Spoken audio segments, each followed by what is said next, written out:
Sejam todos muito bem-vindos a mais um programa retroativo. O programa é que cada episódio é o quê, meu amigo Everson? É uma viagem no tempo, E a nossa viagem no tempo de hoje, vamos para um lugar bem distante, que ano? que já passou inclusive.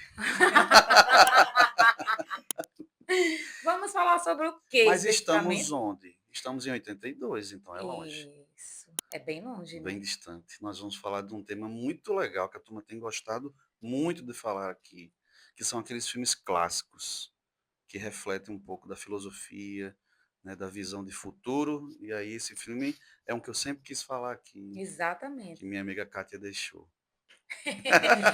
E ele me fez assistir, que eu ainda Fiz. não tinha assistido. E vocês vão saber a visão dela e, claro, o nosso convidado especialíssimo, doutor Gabriel. E aí, galera? Seja Microfone muito não falta. bem-vindo, Gabriel. Obrigado. Olha aí. Então a gente vai falar sobre o quê? Eu vou deixar para Tá vocês. certo. Nós vamos falar hoje de um clássico, né, de 1982, que é um tema que eu particularmente gosto muito, que é essa questão do que a gente vive hoje, do que foi pensado lá atrás, do efeito que isso deu na sociedade, e vocês vão entender onde é que a gente vai chegar com o nosso querido intelectual Gabriel. Né? Vou tecer algumas palavrinhas, né, a respeito de um resumo que a gente vai fazer aqui. Então vamos lá. Veja que ambiente nós estamos. Los Angeles, 2019. Um mundo sombrio, chuvoso, superpovoado. Vejam só. Carros voam entre arranha-céus. Anúncios brilham no céu. Até rimou. E humanos convivem com androides quase perfeitos, os replicantes. Quando Blade Runner nasceu, em 82, né, 43 anos atrás, o futuro parecia muito distante.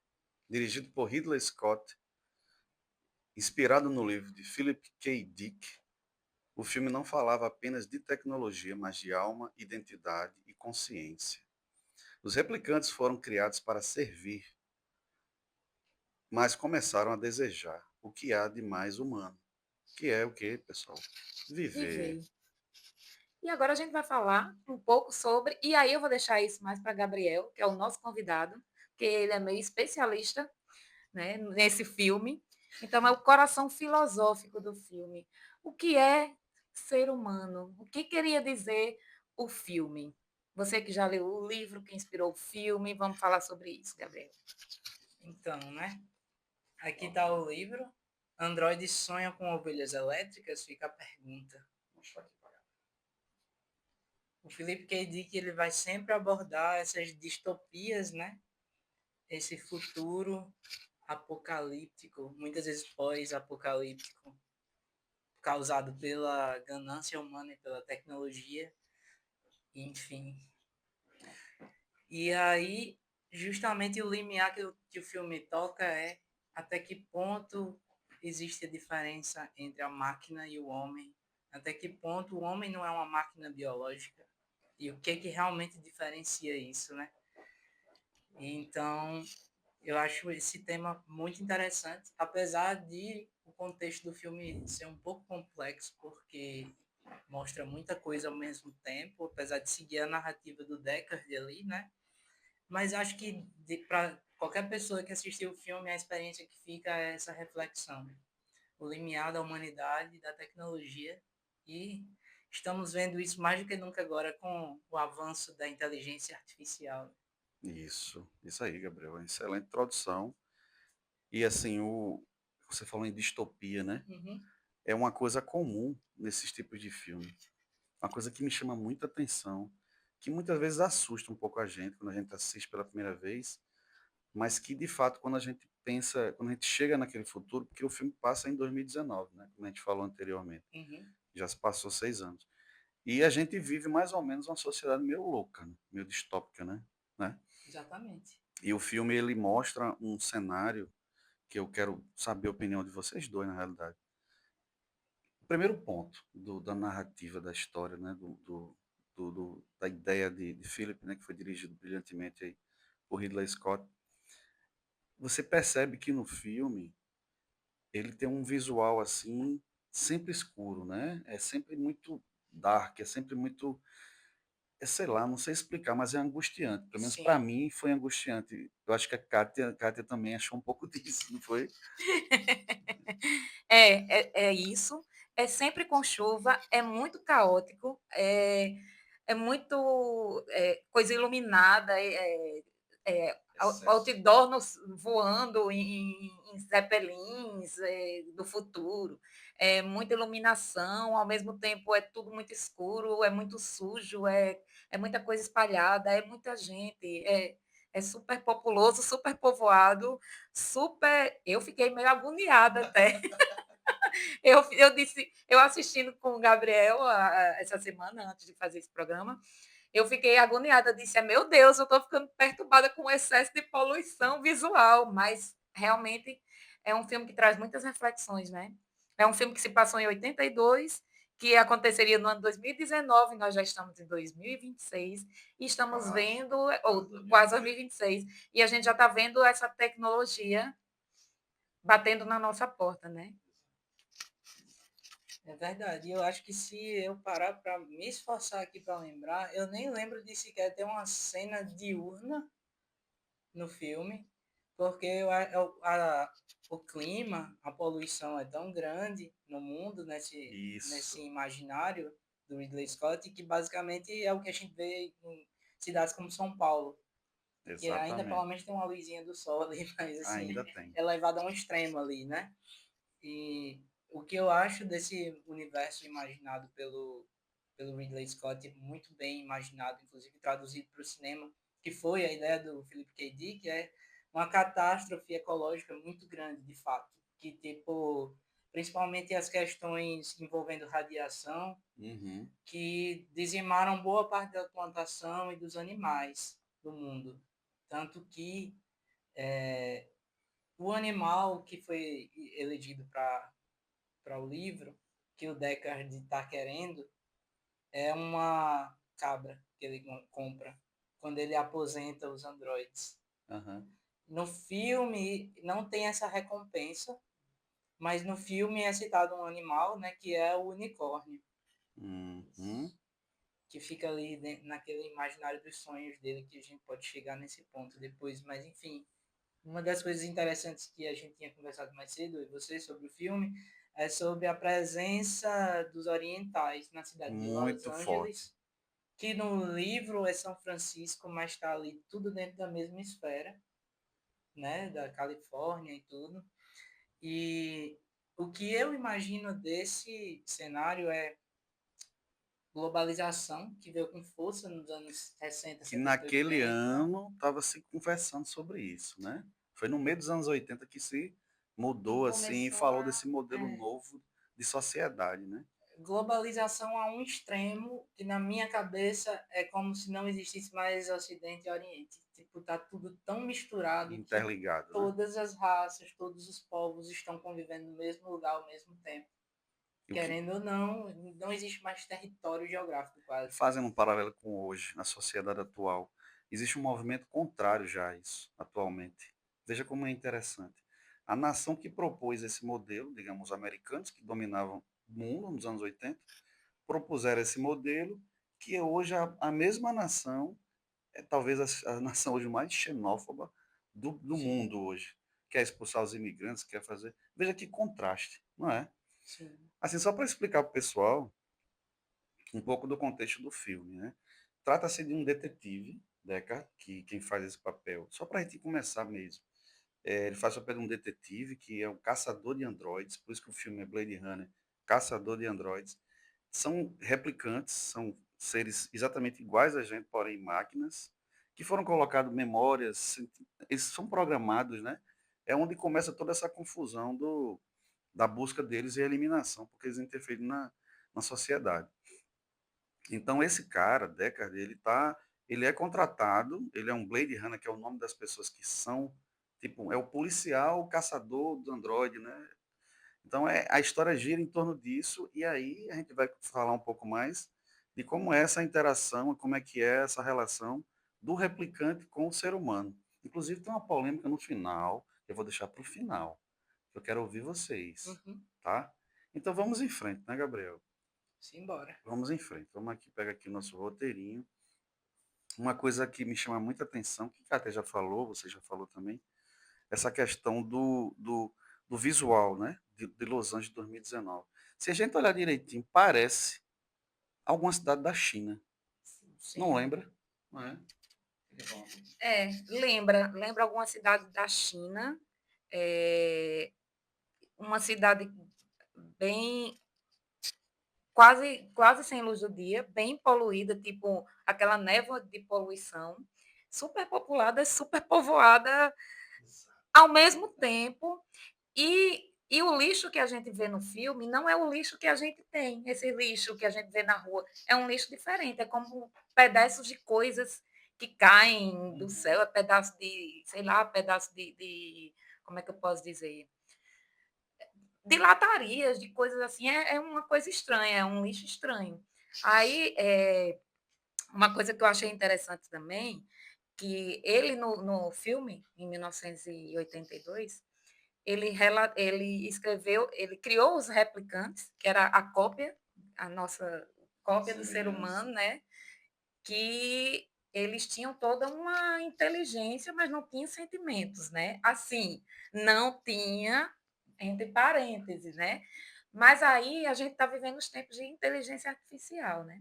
E aí eu comecei a fazer um comparativo. Ele criou os replicantes, né? Que eles sabiam exatamente, ele moldou exatamente nesses replicantes o modo de viver, de pensar, de sentir do ser humano. Só que a gente tem hoje um replicante, que é a nossa inteligência artificial, que está dentro dos nossos computadores e celulares, que ela, dentro das suas pesquisas, ele vai buscar tudo que você pesquisa, tudo que você gosta, tudo, e isso vai criando como é que a gente chama? Um algoritmo, que é o replicante seria o algoritmo, que ele sabe tudo. Ah, o Everson pesquisa isso, gosta disso, e ele fica criando realmente um outro, o Everson, que está dentro dessa maquininha. Sim. Sabe? Eu fiz essa analogia. Os replicantes não são mais aqueles seres humanos, mas eles estão aqui dentro e eles sabem tudo o que você quer, porque se você pesquisar alguma coisa, o algoritmo já pega lá e já monta a sua vida aqui dentro. Alguma coisa em algum lugar já tem uma cópia de Everson, uma cópia minha, uma cópia dele, uma cópia de todo mundo que está assistindo aí e que pesquisa na internet, tá, gente? Só para se ligar. Quero só jogar aqui uma coisa para Gabriel, que é uma coisa interessante do filme, é a relação de Deckard com Rachel. Sim. Eu acho interessantíssimo aquilo, né? Ele cria um laço afetivo com uma replicante, né? Porque ela é uma replicante, né? Fica essa confusão no meio do filme. Sim. O que tu me diz disso aí? Você trouxe um ponto que eu acho interessante depois da colocação dela, que é assim, primeiro vamos contextualizar para quem não assiste o filme o que são e por que são os replicantes, né? Que é a maior empresa lá criou, que ficou famosa por isso, né? De mexer com genética principalmente, tem esse teor muito forte de controle genético no filme, esse tipo de diálogo, de discurso que vem ali, eu acho que do imaginário do Philip K. Dick, que é mais ou menos da década de 50, 60, vem de todo aquele trauma da Segunda Guerra, o nazismo e todas essas questões que foram trazidas, né? Mas, enfim, tanto que o método que eles usam para detectar os replicantes tem um nome alemão, von Kaempf, um negócio assim. Muito interessante isso também, que é o mesmo nome no livro que eles usaram do filme. E aí, enfim, sobre o que você falou, basicamente os replicantes foram criados como clones humanos o mais perfeito possível, né, fisicamente e um pouco psicológico também, porque era necessário inteligência neles para quê? Para trabalho. Eles eram escravizados, né? A Terra estava se destruindo e os humanos estavam migrando para colônias em outros planetas. E aí, em outros planetas, quem estava trabalhando para preparar, para receber os humanos são os clones, os replicantes. Só que aí, como eles implantam memórias e alguns sentimentos nos replicantes para eles acharem que são seres vivos e continuarem trabalhando, em algum momento um deles chegou a fazer uma elaboração de que, tipo, caramba, peraí, eu estou programado, o que eu estou fazendo aqui? Por que eu estou fazendo isso? Por que eu não estou vivendo minha vida? na minha cabeça eu tenho tal memória de tal família, por que eu não estou com a minha família? Então eles começaram a se rebelar. E aí a premissa do filme começa com 6 replicantes que se juntam, fazem uma verdadeira revolução e fogem. E aí os governos do mundo estão à procura deles. E a melhor pessoa para eliminá-los é o Deckard, nosso protagonista, né? Aí o ponto que você falou da Rachel é interessante porque ele já assume esse trabalho sem estar muito disposto. Ele já está basicamente para se aposentar. Então, aí o que é oferecido para ele no livro é um animal, que é uma raridade absurda. E ele fica, eu quero morrer e dizer que eu tive um animal para criar. No filme não é tanto essa premissa, mas o que acontece no filme é que no ponto que ele aceita esse trabalho, ele entra em contato com a Rachel. E de fato começa a se interessar por ela. E acho que pelo que ele começa a enxergar de humanidade nela. Porque ela está intrigada, ela quer se entender, ela quer saber o que ela é. E ele começa a pensar, isso não a torna humana até um ponto? É muito louco isso. Inclusive, ela foi colocada na memória que tem fotos. Ela tem uma cena que ela procura e ela mostra, olha aqui, querendo convencê-la de que ela não é uma máquina. Aí a gente fica assistindo o filme, que é isso que a gente quer propor a você, e você fica, meu Deus, poxa, vai matar, você fica com dó, você já começa a ter Dá uma sentimentos. angústia, né, na Dá, gente, dá. até porque a gente fica também na dúvida, né? E você, assim, no final das contas, é o amor que está ali no meio, né? Aí você É, fica com o coração literalmente na mão. Eu acho esse drama entre os dois, assim, algo que eu fico assim, pô, eu fico, caramba, e aí? Qual é a ideia, né? Você começa a pôr em questão, aí é onde eu acho que entra o perigo da gente, né? De a gente começar a achar que, digamos, uma máquina, ela pode ser, sei lá, considerado. É muito complicado isso, muito complicado. Eu fico. é um limiar que a gente não consegue, né? É, Não dá para. dependendo da minha visão, né? Dependendo do nível de carência que se tem, que hoje se vive muito só, né? Tem gente que praticamente não quer ter convívio com gente. E de repente ele pode criar um ser que faça o que ele quer, do jeito que ele quer, e aí você acaba confundindo tudo, né? Talvez Com seja isso, certeza. né? Assim, falando um pouco mais do filme também, tem cenas que aparece o cara que é o programador, que ele tem Sim. um aspecto estranho. Tyrell? É, Sim. exatamente. Eu não sei, mas na minha visão me vê tanta coisa ruim daquele cara. As imagens, tem umas bonecas, né? Uns seres. Olha, é meio macabro, né? Eu fiquei com medo daquela cena, não sei você. É bem bizarro. Aquele apartamento dele, senhor, eu não tinha coragem nem de passar 1 quilômetro de distância, quanto mais entrar ali, porque dá uma angústia. Eu até brinquei, né, com o Gabriel quando eu vi essa cena do apartamento. Eu disse, Jesus, isso está pior do que Alice no País das Maravilhas, lombrada, assim, sabe? Então, que é um negócio tenebroso. Mas é verdade, é um imaginário elevado ao extremo, mas se a gente parar para pensar, né, que ali entre o Tyrell, que é o ricão, que banca tudo, que também é um gênio Uhum, do mal, isso. e ele usa muito de uma certa aliança barra rivalidade com aquele J.F. Sebastian, que é o que meio que começou. Uhum, Ali é uma premissa que eu acho interessante, porque o Tyrell ele representa muitas grandes corporações hoje em dia que estão dominando a inteligência artificial. Mas exatamente. o J.F. Sebastian somos nós usuários. Por que eu acho isso?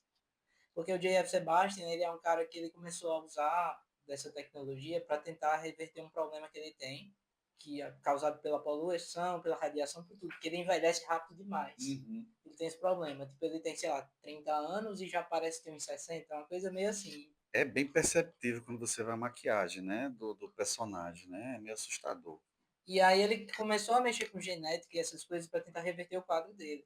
Só que nisso muita gente foi se interessando pelo trabalho dele e ele foi contratado para começar a criar uns bonecos que eles chamam.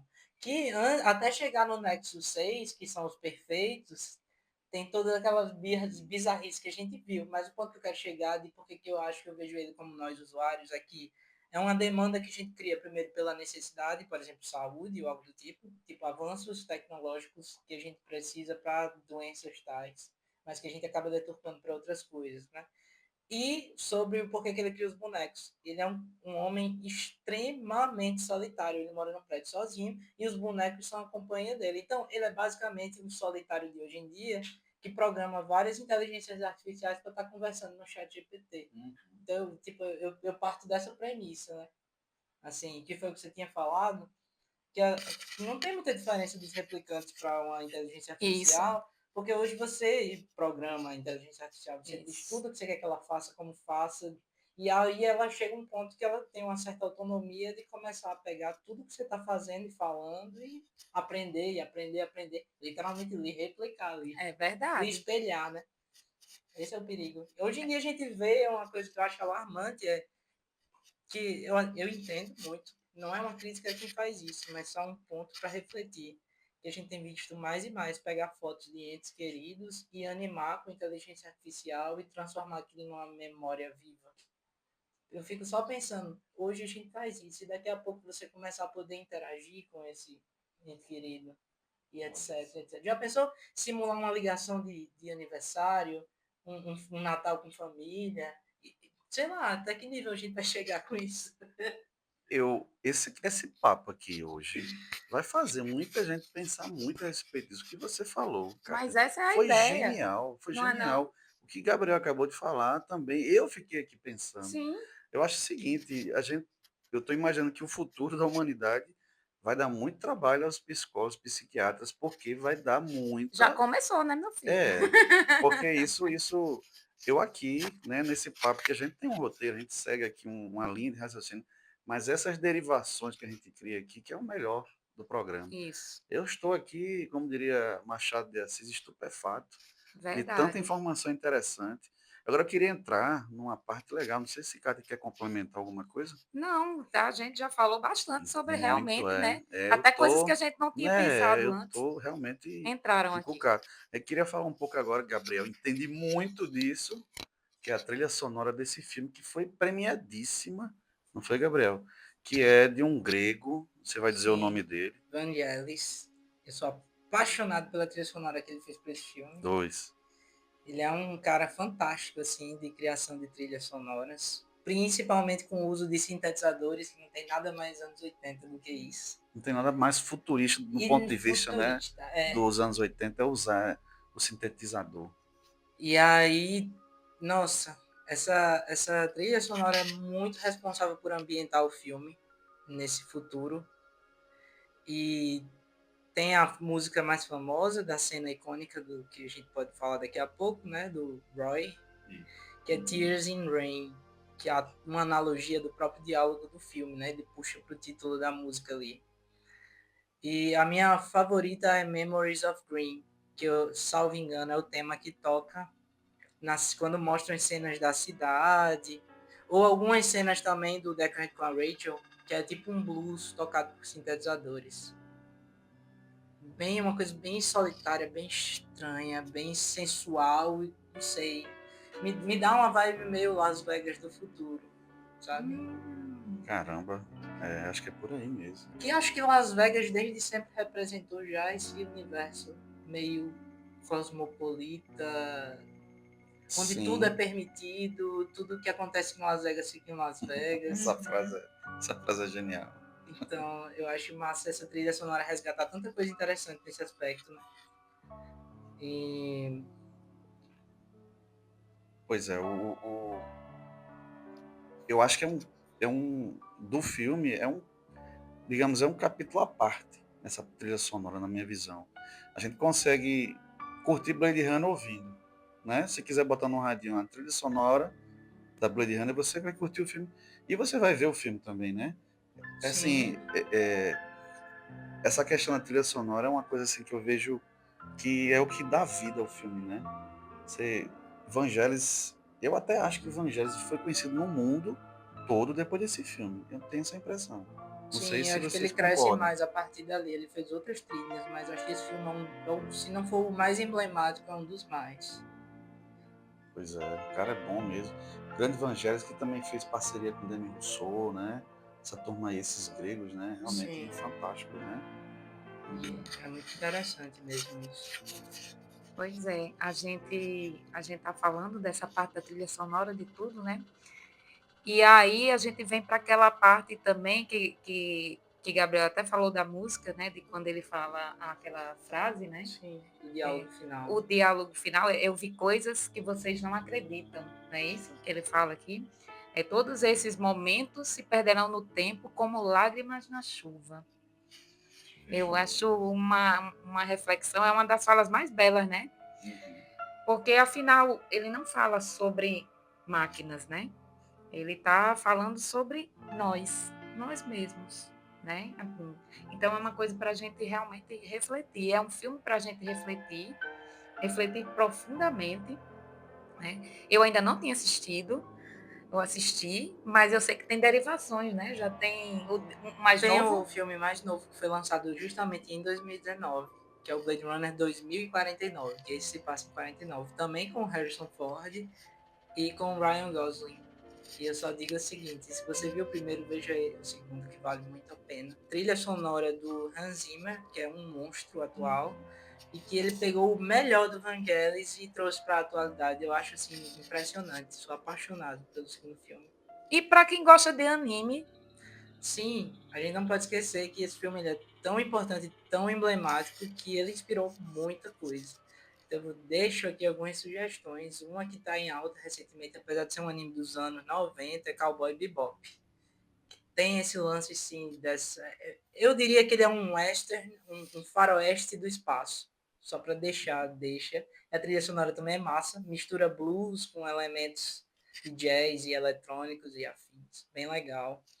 Tem o Cyberpunk também, derivado do jogo, que é uma série da Netflix, muito interessante também. Muito bem, seu Gabriel. A gente está no finalzinho. Acho que esse começou o fechamento aqui, né? isso. Vamos às nossas reflexões finais, né? Blade Runner, de fato, a gente já chegou a essa conclusão que ele não envelheceu. Gabriel acabou de falar que teve continuação, né? E vale muito a pena assistir. O cenário é muito parecido, assim, aquela angústia gostosa, né? Vamos dizer assim, do filme, a gente sente de novo, vale muito a pena ver Harrison Ford velhinho. E aquela brincadeira que eu falei lá atrás da polêmica, Sim. se vocês derem uma lidinha mais, aprofundar um pouco mais, muito se fala que Harrison Ford, Deckard, o personagem, era um replicante. Sim, e isso a gente até falou no filme, porque a gente fica na dúvida, né? Eu acho que justamente o dilema dele quando se aproxima da Rachel não é só sobre aceitar estar se envolvendo com um replicante. Ele começa a se questionar, será que eu não sou também? Porque ele começa a analisar as próprias memórias e ele vê sonhos que ele sabe que ela também tem, que é aquele sonho do unicórnio e tudo, e outras coisas. Então, isso vai para um ponto tão bizarro, porque o unicórnio está no apartamento do J.F. Sebastian. Se você analisar entre os bonecos, o unicórnio está lá. Fica a pergunta, socorro, mas fica a pergunta se todos os humanos não foram usados como cobaias para ser extraído tudo isso e programado nos replicantes, e por isso que eles compartilham algumas memórias em comum e etc. Ou se o próprio Deckard, coitado, é um replicante, o que é extremamente Essa foi a cereja do bolo que eu guardei. Mas foi boa. conflitante, porque imagina, ele acredita que os replicantes são um risco para a humanidade e os replicantes fogem, ele tem que caçar os replicantes. Eu até puxaria para uma analogia mais pesada, mas que é coerente, sim. Ali é basicamente um genocídio, porque eles são considerados uma sub-raça. E a partir do momento que ele pensa, e se além de tudo eu for um replicante pior, um replicante programado para matar outros replicantes? Extinguir a própria espécie. A própria espécie. A sua cereja do bolo foi recheada, né? E aí, eu quero saber, você já assistiu? O que é que você pensa sobre isso? Comenta aqui, porque assim, é um filme que continua muito atual, né? Ele é tão atual que ele já passou do atual, né? Ele já está em 2049, o de 2019 já foi para 2049. Ou seja, é só uma sequência, né? Ele só vai dando, ele não termina. É essa coisa da inteligência artificial, né? É um mundo onde tudo é mais rápido, mais digital, né? E mais artificial, mas ao mesmo tempo vazio.